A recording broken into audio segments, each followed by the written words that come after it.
What is your response to an accusation, especially something you did not do? I want you to think about that when you think about what was happening to Jesus. Pilate had seen this plenty of times. Someone being tried, they were accused of doing something. The person accused would then make their case. They would plead their innocence, whether they were or not. And then the two parties or everyone involved would go back and forth until a decision was made. Well, Jesus didn't do any of that. At no point does he make his case in front of Pilate. And that confused Pilate. That amazed Pilate. I mean, it probably amazed everybody, thinking, we've seen this Jesus. We've heard about this Jesus and all the things he had done. He didn't do any of these things that he's being accused of. He's not capable.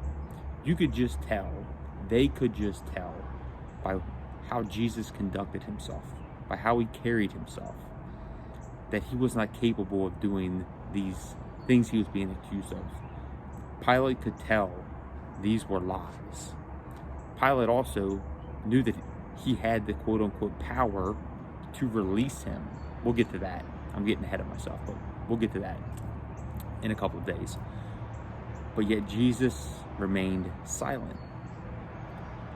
And so that impressed Pilate. Remember, Pilate was not really a man who was very compassionate or showed much mercy. He was considered quite a ruthless man. But something about Jesus amazed him. Probably a lot amazed him about Jesus. And so, I don't know about you, that's how I want to be perceived.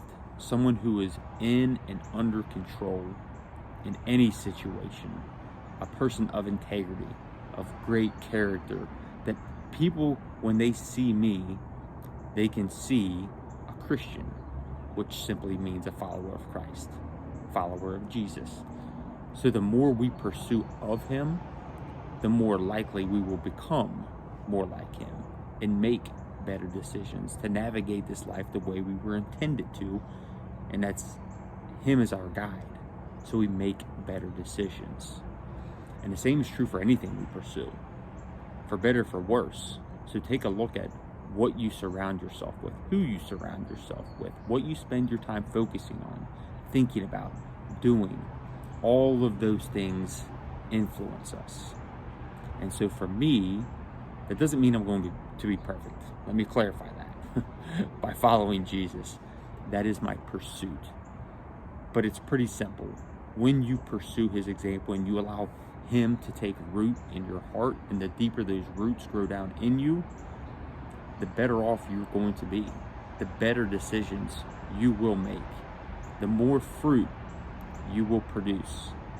And again, the same is true as to whatever else you pursue. If you allow bad things into your mind, if you listen to bad things, if you watch bad things, influences, then that's the type of fruit you will produce. So, take inventory of what you're allowing into your mind, into your heart, into your life, and start to prune the stuff that has no value.